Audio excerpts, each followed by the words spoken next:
Hello and welcome to CXO Talk. I am Kalpana Singhal, founder and CEO of CXO TV, our flagship brand of Techless Media Group. Today we have the pleasure of hosting Bhaskar Rao, Chief Information Security Officer at the Bharat Co-operative Bank. Bhaskar, it's truly wonderful to have you here on CXO TV. Thank you for joining us. Thank you. So let's dive right into the conversation. As all of us know that financial services are constantly evolving, what key trends do you observe in the security measures implemented by banks? And how are these trends addressing the changing nature of cyber threats in the industry? As far as the financial sector is concerned, this is one of the major areas where the security is a big concern because we are dealing directly with the customer. And not only with the customer also executes transaction on his own also. So the security layer has to be two sides. One is we have to protect our own infrastructure.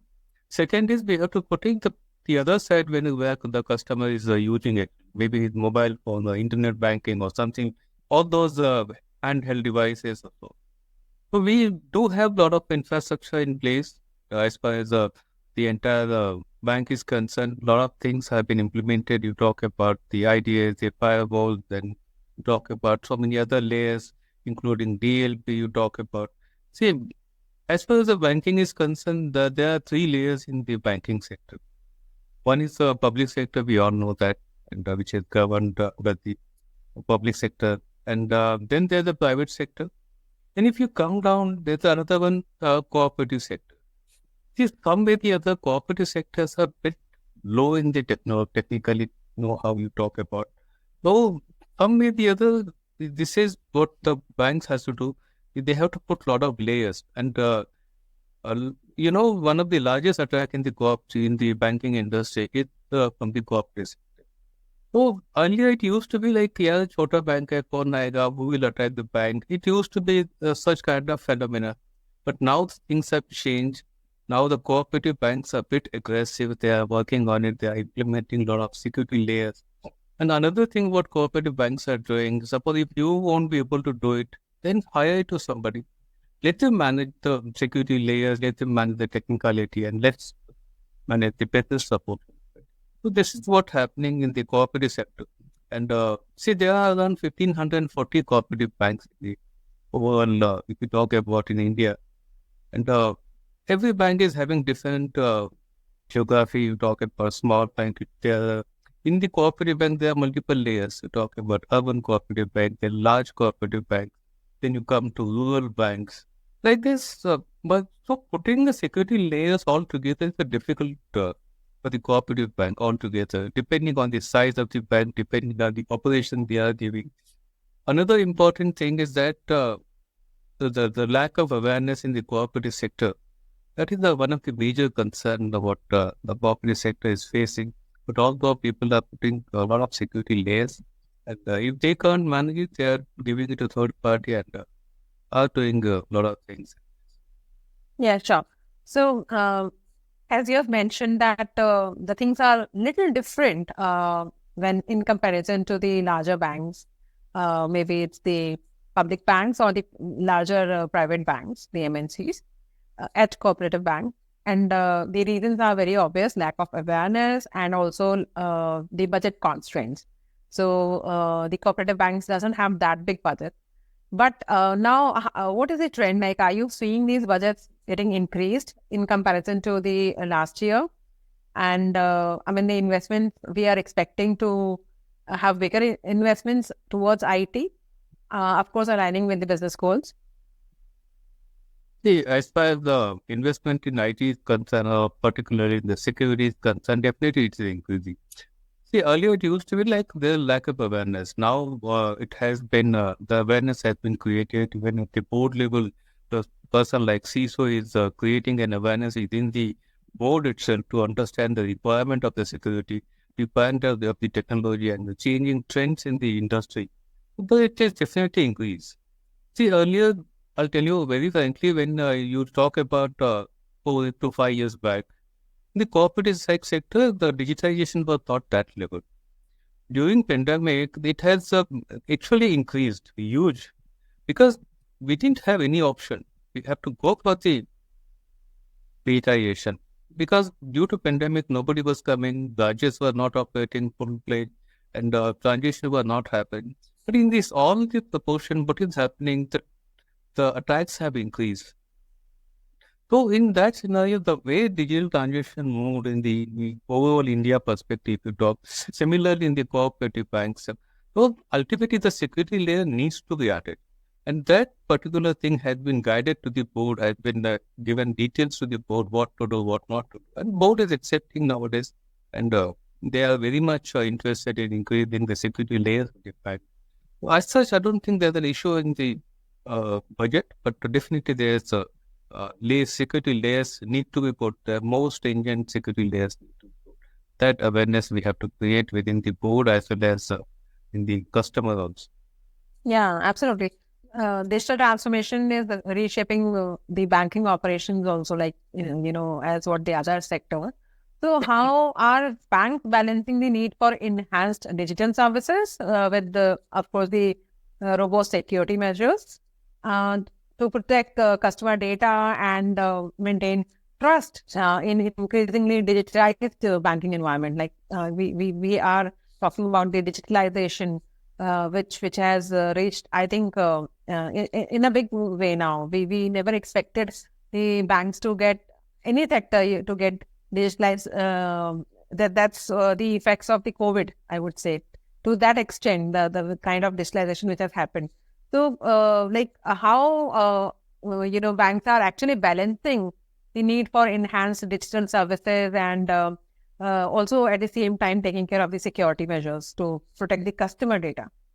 Yes, per the digitization concern, in last 4 years, if you see, or 5 years, if you see, today India is one of the largest digital transaction executor in India. The 46% of all transactions are taking place in India. If you talk about the overall scenario, world transaction out of 100, 46 transactions have been taking place in India. Definitely it is increase, and when transaction increases, automatically the thoughts are also increasing.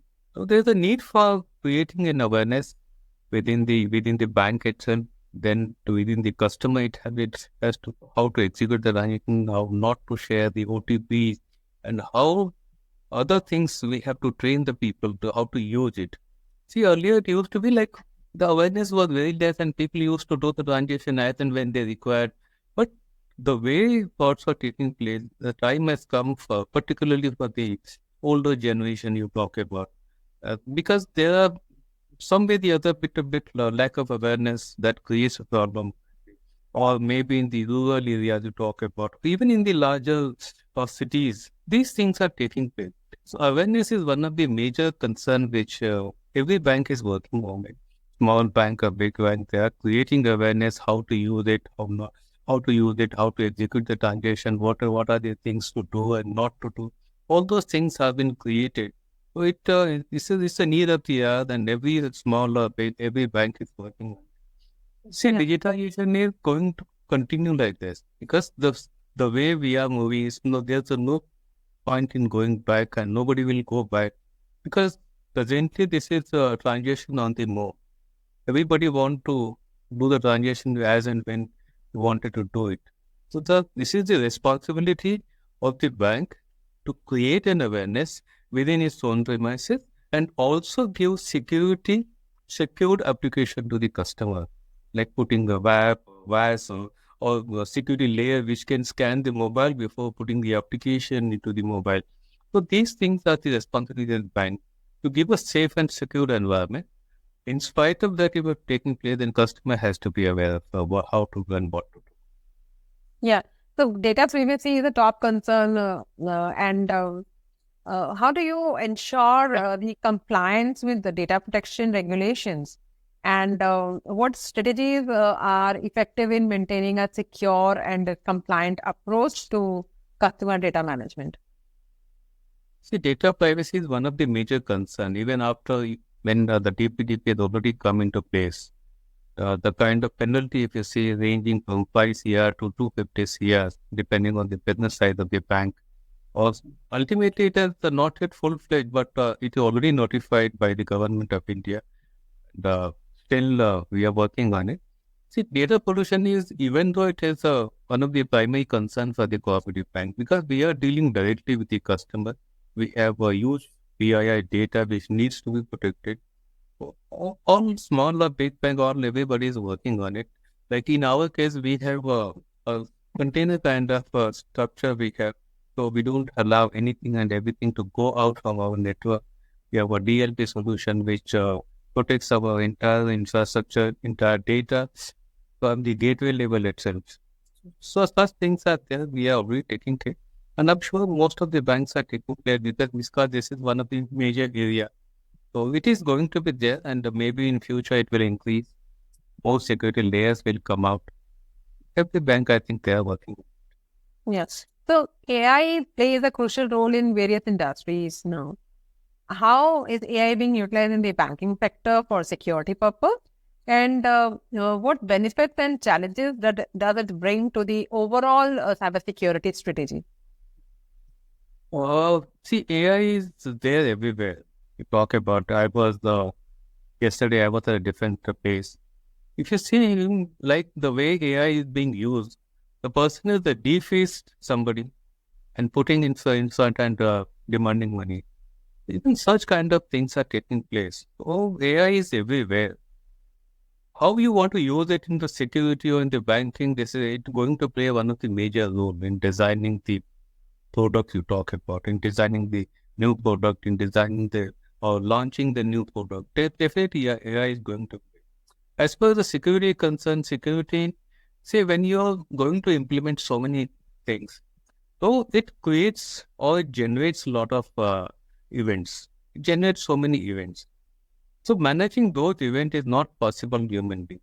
It creates millions of events. Millions really generates millions of alerts. You talk about like DLP solution. You talk about the NAC solution. Then we have a micro segmentation. Then SIM, SOC. All those things are there. It generates millions of events. And monitoring all those things humanly it is not possible. If we can use AI to trim down and come down to the only important or critical things, then that will greatly help the bank. Based on the transaction, based on the event, based on the alert, if you can pull down and give one particular, you can talk about criticality, then I think it will definitely, it will play a major role in the security. I think And so. that's an interesting point. So cyber incidents are a reality. How do banks approach incident response and enhance cyber resilience, and what best practices should be in place to effectively mitigate and recover from security breaches? Actually, I would like to restrict my comment on this. Why? Because it's all already in the public domain. It is already as per the regulatory compliance. These things are there. All the incident reporting, all are there in the within the public domain itself. So it is there. I don't think we have to much needed on the comment on that. But this is regulatory compliance is there. So incident response and all it is there. As per incident response relating to the security layers, yes, the every bank is working on it, and we are working on it. The real-time response solution, we are working on it. We have a team who actually respond to the alerts generated on this. At every level, SIM level or DLP level or back, we have micro-segmentation we have created. So at every level, we have a people who actually respond to the incidences. So it's like a work in progress, or maybe we can say it keeps on evolving. It keep on evolving. It's an ongoing process. It cannot. You can't say it's a work in progress, but it's already there, and most of them are doing it. But it's a keep on going. So it's a regular practice. So the best practices, if you can highlight maybe a couple of them, that okay, this is the best practices for cyber incident. Uh, See, there's nothing like best practice if you say in reality.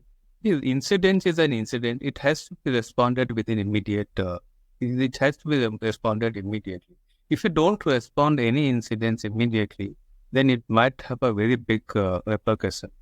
Oh, it's not that what are the best practice. As I said, we already have a lot of event being generated, incident being generated. Those incidents how you monitor, when you are responding, those things are more important. And whether, depending on the criticality, whether it is a high vulnerable, critical, or high risk event, so those things are first responded immediately based on the criticality of the event or incident. And that is must, because you never know what will happen depending on the incident. So these things are there, and it's a general practice. Every bank normally does that. Yeah. So, So, like I said, these have become now like a reality itself. So, let me put it the other way.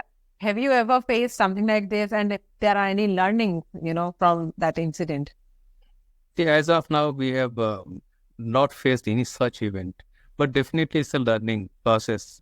And every day is new thing comes out. Every day the new learning for the security person, not only for security person, for the banker who run the bank, particularly the IT person, the CIO, CDO, or CISO. It's a learning process basically. There's nothing stops them to learn. But as of now, we didn't have any incidences. But definitely, Yeah, maybe not. Of course, I mean, at your place or anything you have heard of in the community, and you think that, okay, this is something very new which has happened, and you would like to highlight something like that. uh, yeah, when it says there, everything is there in the public domain. That when you talk about the bank, the largest fraud which took, the largest attack which took place, see what happened in that bank. You have to learn from them. In such cases, what we do, we restrict to the emailing solution. We have a layers for the emailing solution. Suppose if any phishing, because most of the things that you see, the phishing attacks are taking place. And if something sits in your machine, that actually going to destroy the entire infrastructure. So very first defense is how to secure the emailing solution. That is one thing. Second thing is that the layers you should not working on the blacklist, it should be working on the whitelisting. So you allow only those things which are required to run the bank on a day-to-day operation. Rest all you stop it. There's no need for everything to keep open. The other thing like social media completely blocked. There's nothing is open on that, and we allow only need-based access to the staff. For the staff, you talk only, and we don't give anything and everything to them. Whatever they want, they have a mobile and everything they can check, but we give only need-based access to the custom. Yeah, sure. So, what would be the top 5 technology areas where you are likely to increase your investments? See, digitization is one of the area which is an ongoing process. Another thing is security layers in the bank, and we have been continuously working in last few years. We have been continuously investing on this. So a lot of things we have, as I said, today we have one of the best technology things we have implemented in security. The bank is, I think we are the probably only one bank in the cooperative sector who has done the micro segmentation, which is one of the highest, which segregate the machine to machine. There's no interaction. Basically, a segmentation of every server is defined on that, so that even if the attacker intrudes into the system, he has to think again. He has to think on it, what to do with other server. He won't be able to access the entire network. Such kind of things we are working. Not only that, there are other security layers which I won't be able to tell you on the public domain, but we are working on it. A lot of security layers we are working. These are the one area. One is digitization. Second is security implementation. These two are definitely our main areas where banks definitely like to invest. Yeah. And what are the challenges you faced when, attempting to buy or I would say deploy emerging technology over the last 12 months? A difficult question.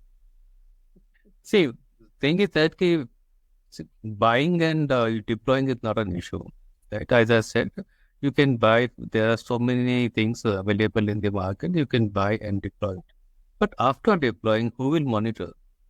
Okay. That is one of the major challenges. But see, when I do the comparison between the other banking sector and cooperative sector, in general, I'm talking, definitely cooperative banks are lagging behind. There are multiple reasons. Something like security people we need. So some way the other, the cooperative bank get very less people in the security domain. the maintenance becomes a bit difficult. This is one area definitely the cooperative banks are lacking with. The multiple reasons, maybe environment you talk about, maybe the cost you talk about. These are some of the major area where the cooperative banks, because the kind of money a security person gets in the private sector, definitely cooperative bank cannot afford that. So these things are there, which definitely cooperative banks are lacking there. But yes, we'll come out with that. Yeah, sure. So what critical factors drive your digital technology investment? Again, digitization is not a critical factor. Basically, how you digitize your entire arena. Not only for the customer things you talk about, but internally also, like doing something like a DMS solution. Again, digitizing the entire physical and removing it, like KYC related thing. So digitization is an ongoing process. And this is not only for the customer, this is within the premises also, for the bank also it is important to remove the physical layers and put digital layers on. So digitization is the ongoing process. At every level you have to digitize your. I think this is the need of the hour actually. Okay. So what are the major information sources that influence your technology awareness and the buying decisions? We get there are a lot of sources actually. We get a lot of information from our fellow CISOs we talk about, fellow CIOs we talk about. We get a lot of knowledge sharing within the community, and a lot of events also taking place, and we get information from the events also. New products are coming, the new activity they offer to the banks or the other companies. So many things are there. So sources are there within the community you talk about or outside the community. We do get a lot of information. Based on what is best required for you, that is important. And cost is also one of the major factors. So what is best required and the cost. These two are the major driving forces of the selection. Yeah. So how's your current IT culture in your organization? Well, actually, we have one of the large cooperative bank. Bharat Bank is one of the large cooperative banks. It's a very large cooperative bank in the Indian cooperative banking. And we do have a lot of, actually, we are completely into digitized mode. We are using one of the largest data center we have. The cooperative bank you talk about, we have our own data center, we have our own DR side. The technology wise, if you talk about, we are using all latest technology, latest storage solution you talk about, all those things, and including the security layers, as I told you. So we are using one up, and most of them are there. Yeah, this bank has good. As an IT leader, or I would say as a CISO, what is your ambition to grow inside your organization? To build safe and secure environment. That is the only ambition. And definitely one important thing is regulatory compliances, which we cannot afford. Yeah, sure. So what are your top priorities and focus areas for the next 1 or 2 years in terms of the frontier technologies? We are already working on a lot of technologies. Very frankly, we are already investing huge amount. And I already have created a budget for this. What are the new things? I won't be able to tell you on the public domain, but we already have plans for the security layers we are working. As per the digitization concern, bank is already having all sort of digital channels. You talk about internet banking, mobile banking, UPI, all sort of internet channels. So we are just upgrading it. Our infrastructure we are upgrading. We are upgrading our security layers. What is the main ambition to upgrade the entire gamut of technology? Sure. So thank you, Bhaskar, for sharing valuable insights, and I'm sure our CXOTV audience would benefit greatly from this interesting, insightful conversation. Thank you very much. Thank you. To our audience, thank you for watching. Please subscribe to our channel and follow #CXOTV News to stay tuned for more inspiring conversations. For more updates from CXO TV, please like and subscribe to our channel.